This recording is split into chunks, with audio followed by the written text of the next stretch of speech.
You've probably heard about Dororo and been like, maybe later. Well, let me be the first to let you know. You f***ed up. Now, I've been watching anime my entire life and doing whatever this is professionally for 2.5 years now. It's not often that I'm taken back or surprised by anime anymore. But for me to be not once, not twice, but thrice times surprised by a single series, let alone one that is now 54 years old, I would say is pretty substantial. Dororo, a manga created by one Osamu Tezuka, is nothing to sneeze at. Tezuka-san is a legend, the father of modern manga and anime, creator of Astro Boy, but you know, that stuff is pretty ancient by modern standards. Now, I picked up Dororo a good while ago when I was going through this deep classics phase. I was reading Space Battleship Yamato, watching Galaxy Express 999, and grabbing up the Captain Harlock books as fast as I can. And for as great as all of those series are, they truly do not hold a candle to the darkness of Dororo. Preceding Go Nagai's Devilman by 5 years and written by a guy whose biggest influence was Walt Disney, Dororo is a no-holds-barred look at the Sengoku period of Japanese history with a demonic twist and straight-up cannibalism and kitty murder. However, it is also an incredibly deep analysis of family, gender, what it means to be alive, human rights, and people with disabilities, which is not something often addressed by the Japanese, seeing as they generally write those with physical or mental handicaps off as not useful to society. I don't know, it's not good. Then you have the original black and white anime adaptation of the series, which launched in the late 60s, and it's actually pretty damn good. I mean, I'm sure we've all checked out that first Devilman anime and, you know, not gotten what we were looking for, but Dororo was very true to its manga, minus this f***ing dog they threw in there for some reason. Regardless, here we are in 2021, and currently sitting in your Amazon Prime playlist is Dororo 2019, which is a brand new look at the series and is arguably the best one. And at the same time, a new modern adaptation of the manga is being produced. Much like the main character Hyakkimaru, Dororo refuses to die, and there's good reason for that. So without further ado, I'm extremely excited to present to you Dororo. Let's get into it.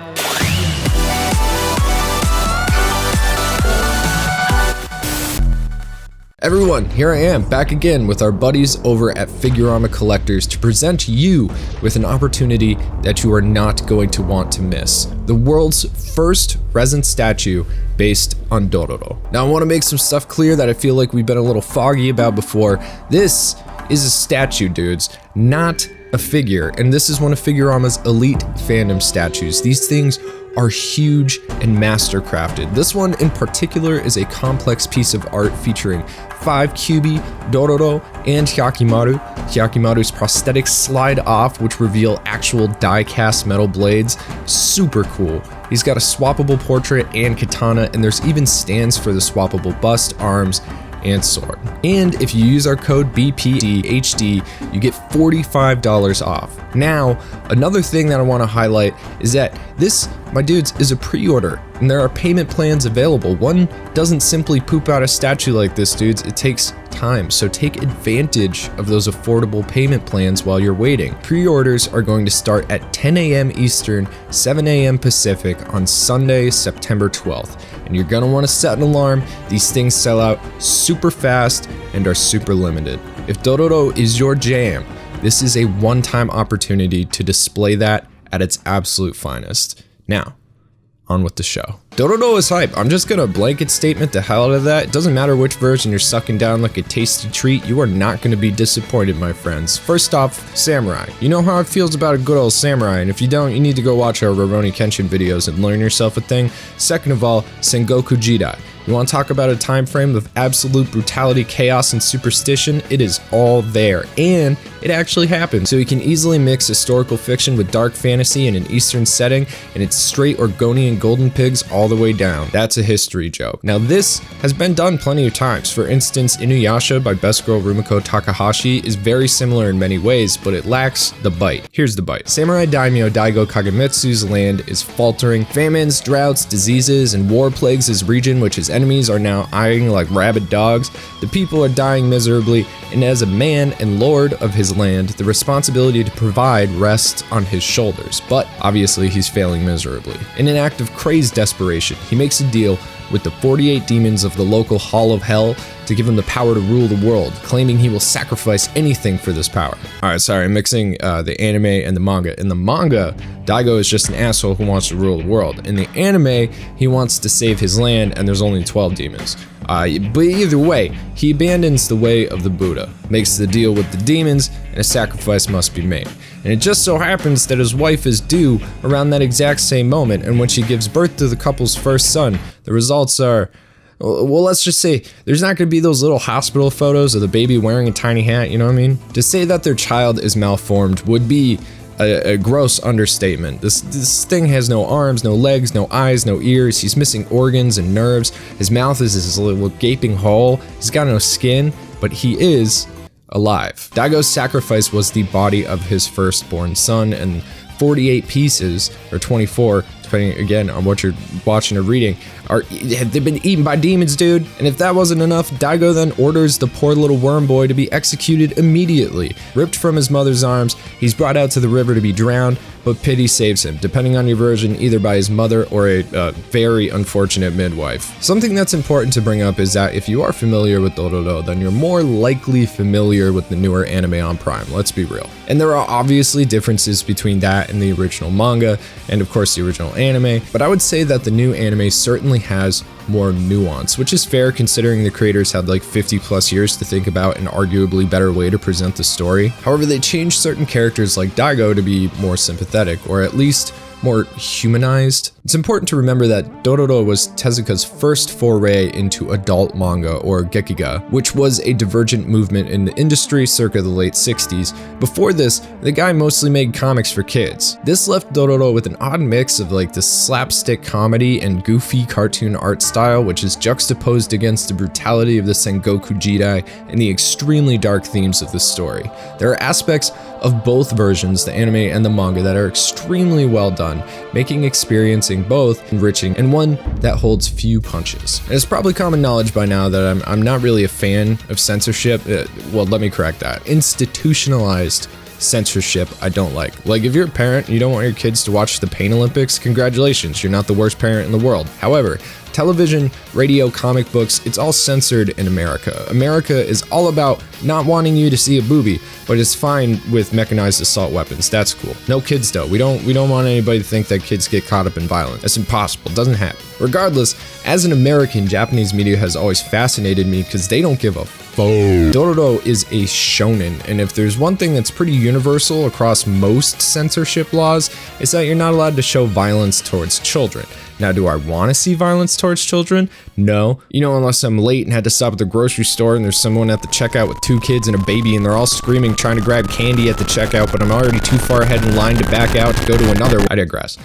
Seeing kids tied to a post and executed is definitely a lot. And this is far more prevalent in the manga and original anime. In fact, cold-blooded fratricide or any kind of murder is on the table. The 2019 version doesn't totally hold back either. It's pretty dark.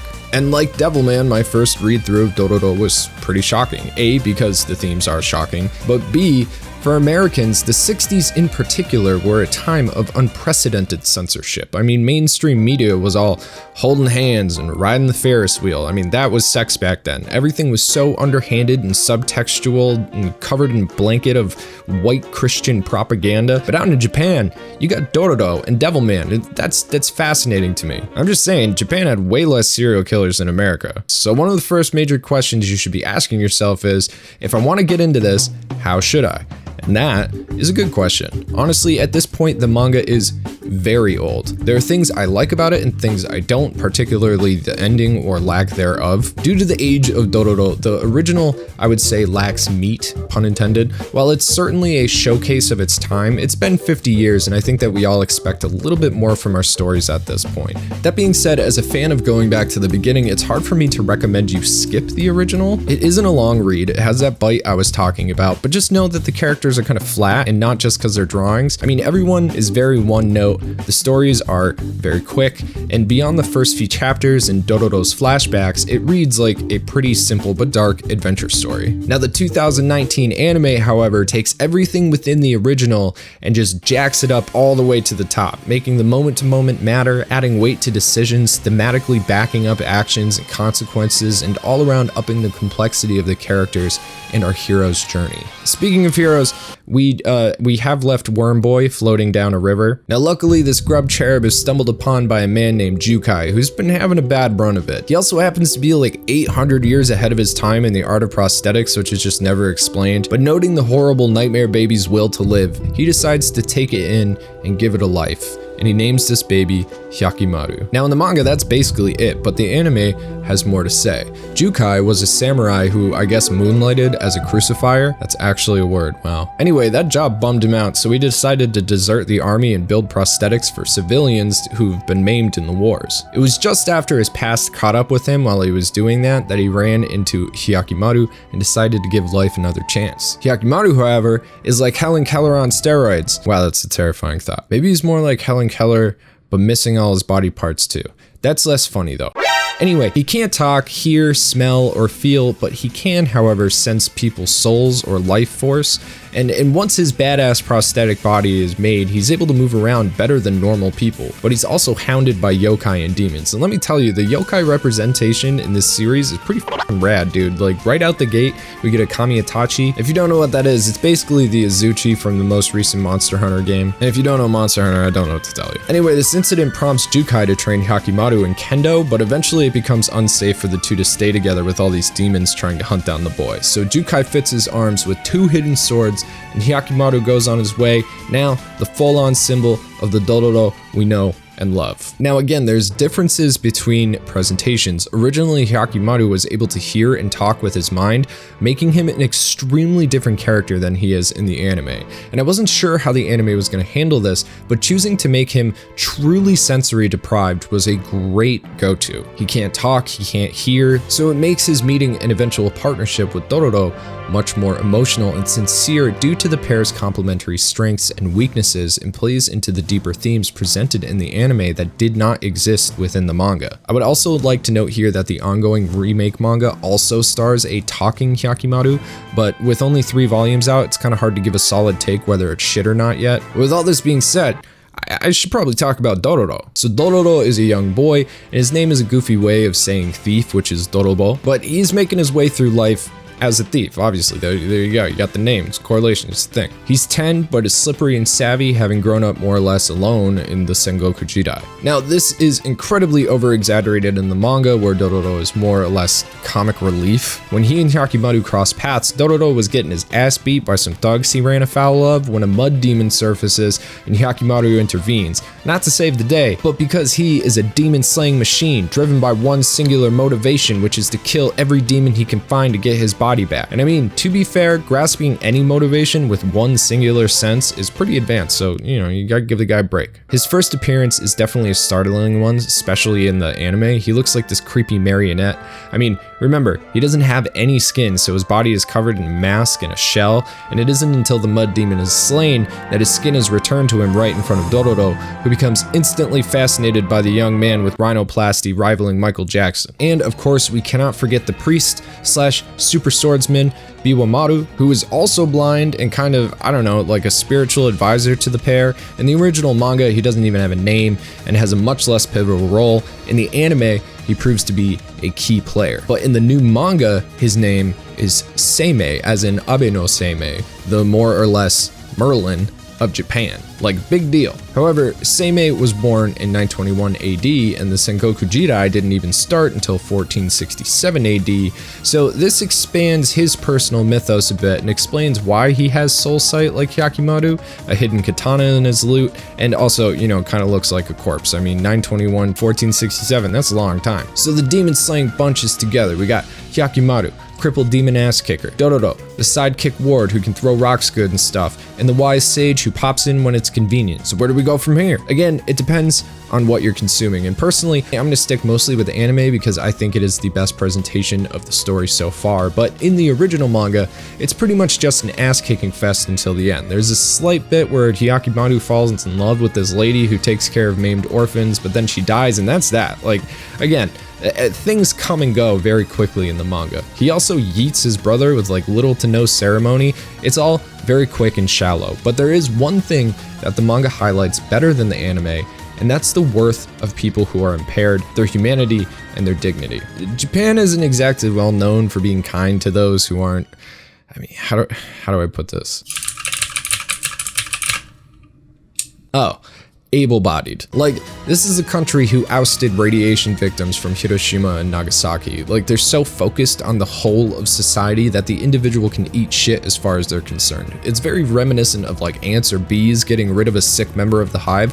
They'll just take it far away to die alone and not bother the hive and just like keep on keeping on. However, Tezuka is an interesting man. He definitely had his faults, but before becoming a full-time mangaka, he was a medical doctor. Not something a lot of comic artists can say. He also wrote in the 50s and 60s, which was a time where anyone anywhere with a physical or neural divergence were thrown into asylums. The humanity and respect he showed towards people with disabilities in Dororo, I mean, especially giving the main character many disabilities. I mean, look at the guy. It's well beyond his time and well beyond his culture. Now quickly, this area may contain spoilers, so if you're super worried about getting spoils for a 50-year-old comic, skip to the timestamp. I'm gonna put it right here, 1, 2, 3, go. The other thing that I found fascinating about the manga was Tezuka's take on gender, right? So everybody familiar with the series knows that Dororo is physically female, a fact that he hides from everyone due to the fact that he was raised as a boy, likely to protect him from, well, you know, the unfortunate fate that awaited many women in medieval warfare. I mean, to be fair, Dororo is 10, so he gets away with it because we hadn't invented growth hormones yet to stick in our milk. But what I found interesting within the manga, and only the manga, is that Dororo is extremely firm on the fact that he is a boy, even after being undressed and exposed. Also, Hyakkimaru is aware of Dororo's physicality through most of the story, but treated his choice with respect and never called him a girl or referred to him as such, except for when he was purposely trying to get rid of Dororo for his own safety. The anime basically ignores this entirely. Like, once Dororo is outed, it's more like it was a secret rather than a choice. I mean, it even goes so far as to show a grown-up Dororo running towards Hyakkimaru all dolled up like a lady in the end. For an anime that went as far out of its way to expand and enrich its source material, I kind of found this to be a little bit disrespectful of Dororo's original character, and I don't understand why they did what they did. And yes, for the record, it was actually common during the time period for people to live across gender binaries in Japan. Dororo makes it very clear that he is a boy. There's also a point in which Hyakkimaru ends up reuniting with Jukai after regaining his voice. It's very touching, but after Jukai asks Hyakkimaru what he is to the boy, Hyakkimaru says, "Mama." To which Jukai responds, "I'm not your mama, idiot." And it's a very emotional scene and I'm kind of glossing over, but when you think of Hyakkimaru's perspective, Jukai is very much a mother figure to him. Sex and gender mean nothing to a person who can't see, feel, or hear. It's about the emotional recognition of that person, Jukai in this case, that matters to Hyakkimaru. And I think that's maybe why explaining gender is so difficult, because it is an emotional recognition of the self beyond physical senses. Regardless of these minor complaints, the anime is where it's at, my dudes. There are so many questions regarding what makes someone human, good or evil, the role of divinity, the morality of prostitution, cannibalism. Like, when Dororo wants to hit, it hits. The bond between Hyakkimaru and Dororo is palpable in the show. You really get invested in seeing them grow and react to each other, and it's mostly thanks to Hyakkimaru's progression, specifically in this take on the series. In both the original manga and the new manga adaptation, Dororo is more of an annoyance to the brooding and often dickish Hyakkimaru. Also, within those stories, Dororo constantly spouts about how he's only around to steal Hyakkimaru's swords, which he deems valuable. However, in the anime, the two are a pair in a relationship that I don't know if I've ever really seen before. You have to remember that, for lack of a better term, Hyakkimaru is coming into the world for the first time. He is very literally being slowly birthed. I mean, blood, pain, and all. Each time he defeats a demon that has one of his body parts, he has to go through not only the agony of defeating said demon, but also growing and then adapting to his new limb or senses. Unlike in either of the manga, this makes him very innocent. When we get to the story of Mio, the fact that Mio is prostituting herself means absolutely nothing to Hyakkimaru. He falls in love with her because the sound of her voice is the only thing that doesn't hurt or overwhelm his brand new ears. Dororo, senses fully intact, realizes that Mio's doing what she needs to in order to take care of the orphaned war victims that are under her protection, and that's all that's important. Now, the loss of Mio drives Hyakkimaru mad because it is his first sensed loss. The calming sound of Mio's voice is snuffed out forever. The realization of this sends him into a rage, and depending on how you're looking at it, it's basically the baby's first fit, and this is why we don't tie swords to babies. Now, it is subtle, but after this moment, Hyakkimaru's attachment to Dororo seems to deepen substantially. Loss is arguably the first major trauma that we have to go through in life. Somebody disappearing forever and never coming back. It could be a pet, could be a family member, but at this point in Hyakkimaru's life, Dororo is the most familiar and important thing to him, more than a simple companion. Dororo is a very paternal figure for Hyakkimaru, someone who helps, gives advice, warnings, takes care of him, and at the same time, Hyakkimaru is filling a very similar role for Dororo as well. That's why I was saying that this relationship is kind of something that I've never really seen before. Dororo is very young, he's 10. And he's all alone in a hostile world and needs the steadfast protection of Hyakkimaru to make it through. But Hyakkimaru is arguably less worldly than Dororo is. In a way, beyond physicality, they're both at a major disadvantage, and only together are they complete. And if I had to pick an overarching theme for this series, it would be the idea of completion or becoming whole. And that may seem obvious, seeing as the main goal for Hyakkimaru is to regain the entirety of his body, but that plot point is a red herring to the contextual layers beneath it. Everything in Dororo is broken. Japan, Daigo's land, then Daigo's family, Dororo's brigand family, and then Dororo's parents. I mean, after losing her first child in the traumatic way that she did, Hyakkimaru's mother can't properly love her second son, leaving him with mommy-shaped hole in his heart. Daigo gave up his humanity to make a deal with the devils. However, outside his domain, Japan is still a mess. Jukai can't forgive himself for his past sins, no matter what he does, so he tries giving corpses back their dignity by fitting them with prosthetics. You get it? I mean, things are messed up. Everything is shattered from the start, leaving our main characters to use these pieces to build something new. In the first scene of the anime, we witness Daigo entering the Hall of Demons in order to make his pact, while the court high priest begs him not to. However, even the priest is having difficulty believing that the Buddha hasn't abandoned Japan. Daigo kills the priest, and the priest thanks him for having done so before he lost his faith. When Hyakkimaru's body is taken from him by the demons, a Buddha statue subtly offers its head to spare Hyakkimaru's life. While Jukai is leaving the village in which he was previously practicing, he slips next to a Jizu statue, which are the protectors of children. The headless idol carving, which saved Hyakkimaru's life during his birth, also saves his mother when she tries to commit suicide. A demon falls for a man who deeply respects all life. Seimei is constantly blabbering about fate. Guys, this isn't some fun Eastern mumbo jumbo thrown into a series for mystical kicks. This is hard-ass Buddhism. The Sengoku Jidai wasn't only a time of rampant war, but it was also a time of extreme religion. It was the first point in Japanese history when Buddhism became accessible to commoners. But like in the West now, its core concepts were often misunderstood. Buddhism isn't about divine intervention, but instead help and guidance, mostly from within. It isn't about finding paradise, but realizing the paradise that inherently exists within oneself. This is called Buddha nature. One common way of describing it is using milk and butter. Yeah, no, just give me a sec. Milk, right, is just milk until it's made into butter. However, the butter is always there waiting to be realized. All one needs to do is churn the milk to discover the butter that was there the whole time. This is likened to finding the paradise or Buddha nature that exists within all of us. Basically, unlike most Western faiths, the core concepts of Buddhism revolves around the idea that we are all inherently good and peaceful by nature. However, throughout our development, impurities are grafted onto us, much like the difference between pure gold and golden ore. The idea of Buddhism then is to get rid of these impurities. Now, when we initially see Hyakkimaru growing up, he's very curious. You know, when he picks a flower and realizes he's killed it, you don't see him doing it again. Without sight or sound, touch or taste, he is very much simply the essence of humanity. He's got nothing to care about because there's nothing to witness or feel. He is pure in his existence. When he's taught to fight, violence, and when he's shown peril, fear by the evil yokai, these impurities become grafted onto him. And when he sets out to regain his body, he begins to want for something. Desire inherently implies a lack of something. Acknowledging that you lack something and therefore wanting it because you don't have it brings suffering. And suffering, in a Buddhist context, is extremely complicated because things we see as good, like attachment, inevitably end with or cause suffering. But love isn't seen as bad or anything. But in the West here, we see love and detachment kind of in the same way.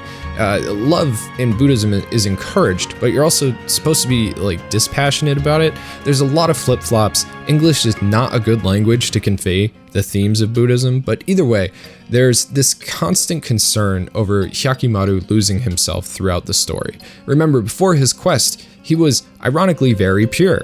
However, his will to live, his desire to live, sent him along his path, which brought on much suffering for the kid.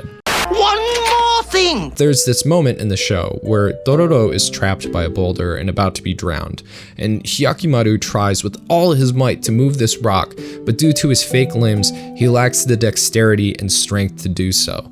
And when his arms break, his swords are of no use either, and if it wasn't for Seimei's questionable clarity and intervention, Dororo would have drowned to death. As he struggles with all his might, to the point where he's bashing his head against the boulder and screaming uncontrollably, just trying to save his little friend, is heartbreaking. But I think this is the moment when his motives change from selfish to selfless. It's no longer about getting his body parts back because they're simply his and they're owed to him. Instead, he needs his arms to protect Dororo. He needs his eyes to see Dororo. And I don't know, maybe I'm full of shit, you can tell me, but I think I really felt that in that moment. The point is that clearly Hyakkimaru should live, that he and Dororo need each other, that the downfall of Daigo's land was neither caused by Hyakkimaru or restarted by Hyakkimaru. Daigo did the wrong thing. He went against the natural way of things. He staved off the inevitable out of greed and desire. He made his entire family suffer and in the end changed very little. And what we get is not a story of revenge, but instead a story of finding inner peace and purpose and coming to accept that bad will come because without it, there will be no good to proceed after it. Again, we have history to prove it. The Sengoku Jidai did happen. It was not a good time, but afterwards, there was the Edo period, which more or less was. It certainly had quite a few renaissances. And I think that beyond everything, this is an important reminder during all of the hard times that we're currently facing. You know, all of the unfairness and giant, seemingly impossible problems before us, regardless of the specifics. Bad times are definitely inevitable, but they are also never endless. Eventually, the dam will break and the world will flood with goodness and prosperity once again. That's just the way it goes. I'm not saying it doesn't suck, but I guess what I am saying is maybe we just need to have faith that we can make it through with a little help. At least I think we can. Thanks for being one of the cool peeps who watches all the way to the end. Don't forget to check out that link in the description and set your alarms for 7 a.m. Pacific time on Sunday, the 12th of September to get that pre-order on the Dororo statue from Figurama Collectors. Shoutouts to our Super Saiyan God of the Week, Charles Le Sorcier, and our super lucky patron of the week, Boblery. My name is Mike. This has been Bonsai Pop. Thank you so much. Goodbye.